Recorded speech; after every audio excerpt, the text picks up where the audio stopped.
Hello and welcome to my YouTube channel. Today we're going over Zen Buddhist koan. If that's your thing, subscribe for more spiritual, vaguely spiritual wisdom. Watch till the end because I'll be going over some practical examples and how this can apply to your real life in the way that you think. It'll be very interesting. If you are new here, my name is Fakery, or Zachary, however you like it, and I want us to see the inner workings of our mind. That's a little strong. That's a little bit too strong, but whatever. I want to get into this sort of spiritual nonsense. Before I get started, I want to thank all my subs and all my commenters. You guys are awesome. I'm really new here. I really like the dopamine hit of reading comments. So please do more of that. Let's get started. All right, today we're going over case 8 of the Mumonkan. Keichu, the wheelmaker. Keichu, the first wheelmaker, made a cart with wheels with 100 spokes. Now, suppose you remove the wheels and the axle. What would you have left? Well, that's pretty simple. That's the whole koan. That's pretty straightforward, I think. Let me go on. I'm going to read on through the commentary, and then there's a poem. If anyone can directly master this topic, his eyes will be like a shooting star, and his spirit like a flash of lightning. And the verse, the poem, when the spiritual wheels turn, even the master fails to follow. They travel in all directions, above the heavens and below the earth, north, south, east, and west.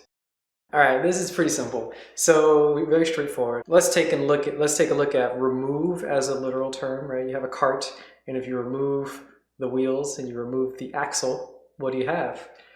I guess you have a basket, right? And if you're defining things based on its function, that's it, a basket. And this gets a little bit weird. So when do you define things based on their function? If there's a chair that nobody's sitting on, if somebody's not sitting on a chair that no one's sitting on at the moment, is it still a chair? At what point does it stop becoming a chair and being a chair? Like, how long does somebody have to be sitting on it? Is there this time? Is that an important factor? What if we remove time? We're removing time from it. So there's just a person, there's only a chair, and we're getting rid of the functionality of it. We're removing the wheels and we're removing the axle. The functionality is gone. What is it? Is it still a chair? Well, that's a good question.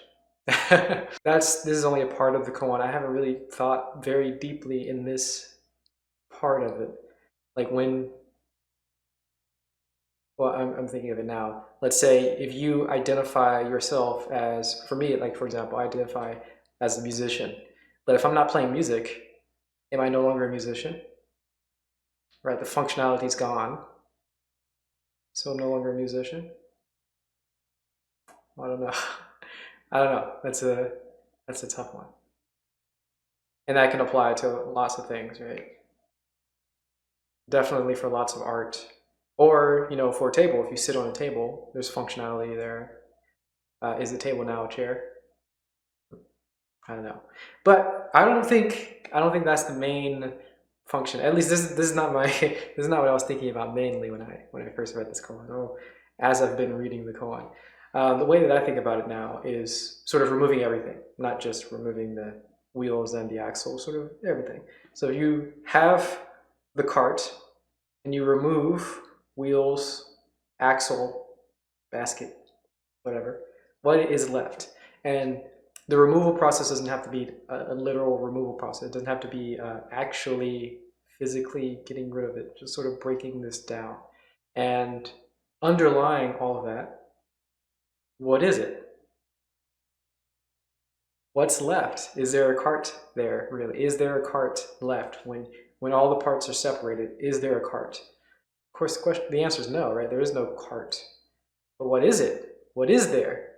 And since these koans are sort of pointing towards non-dual, I mean, this is sort of getting right directly into the source, the origin, the Buddha nature. We talked about this. The foundation of all of reality is the Buddha nature.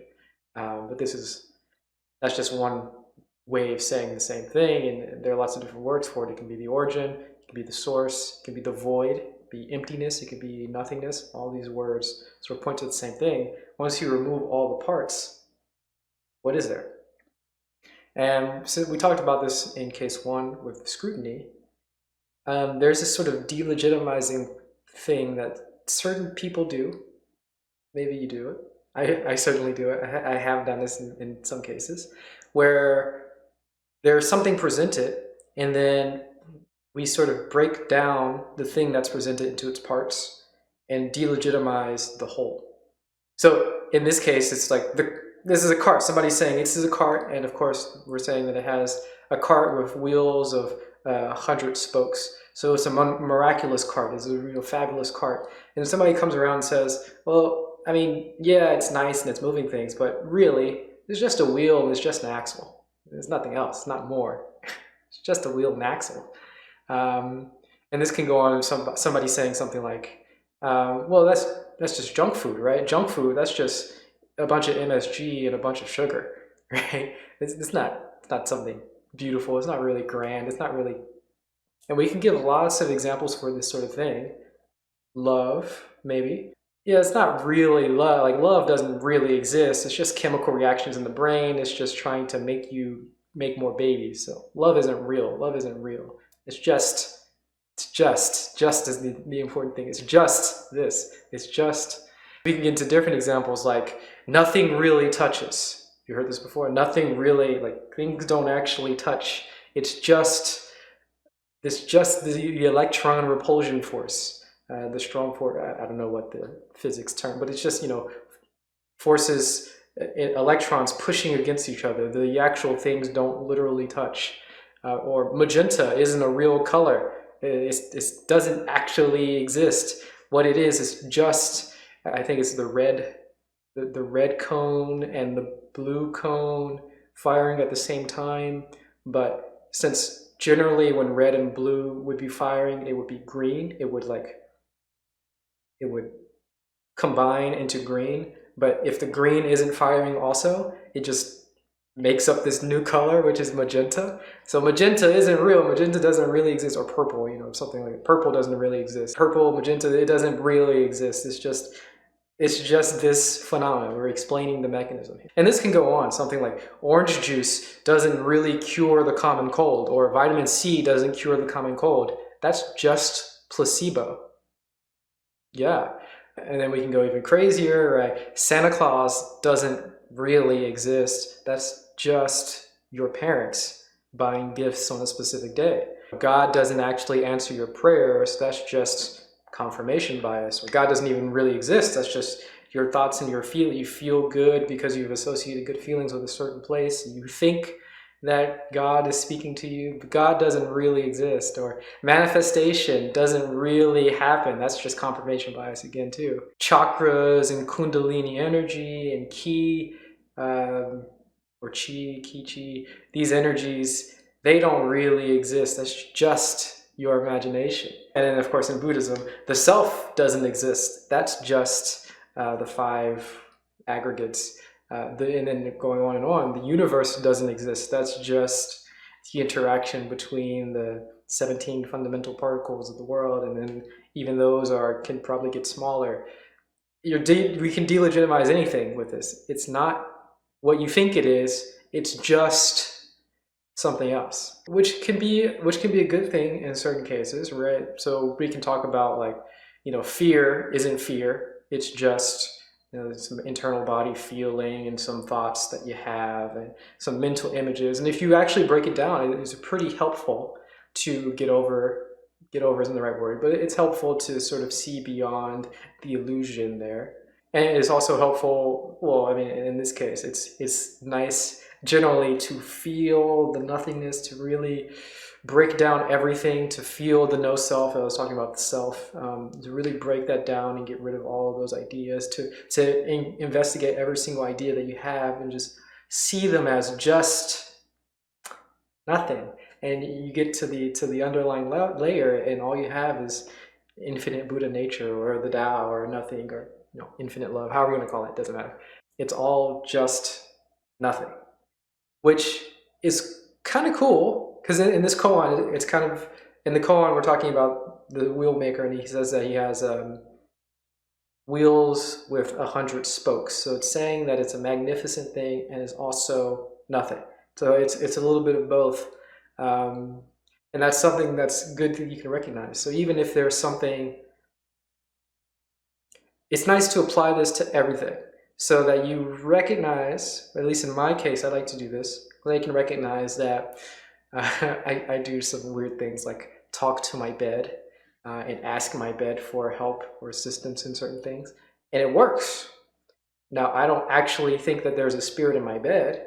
However, that doesn't matter because I can scrutinize it and say, well, it's just my imagination, or it's just placebo, or it's just me setting a goal or something like that. But, you know, I don't need to break it down.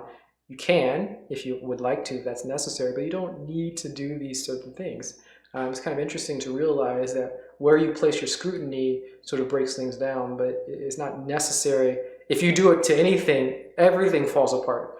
So that kind of gives you the freedom, at least for me, it seems like it gives you the freedom to allow anything to blossom. Allow the wheels with the 100 spokes, you know, allow this magnificence to build up.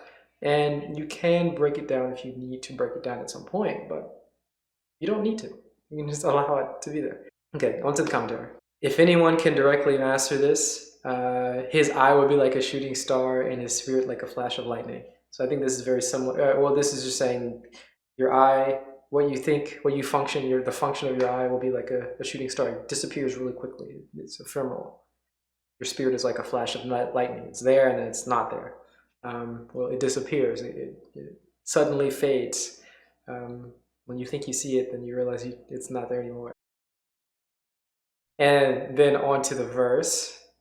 When the spiritual wheels turn, even the master fails to follow. I think this is very, very, I like this a lot. The spiritual wheels turn.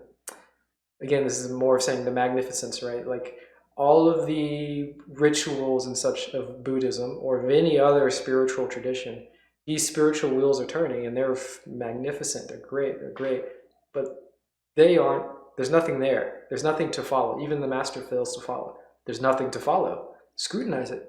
It goes away. And there's not even a master to follow it. And even the notion of following something can go away. Like all of those things can be scrutinized and disappear. And then, of course, the second half of this, traveling in all directions, above the earth, below, above the heavens, below the earth, north, south, east, and west, is just pointing out dualities. So we can understand very clearly that we're just looking at dualities and we're getting rid of the dualities. Anyway, that's it. It was pretty straightforward, I think. Very simple koan. I like how practical. I like how we can apply these things to certain aspects of our lives. Anyway, if you like it, give it a thumbs up. If you don't, thumbs down. Comments down below, please. Any wisdom that you're getting from it, any deeper things or any less deep things, more superficial things, doesn't really matter to me. Give me some comments. Again, dopamine hit, I love it. So comment down below and subscribe for more. There'll be more videos every single day. Thank you for joining me. Bye-bye.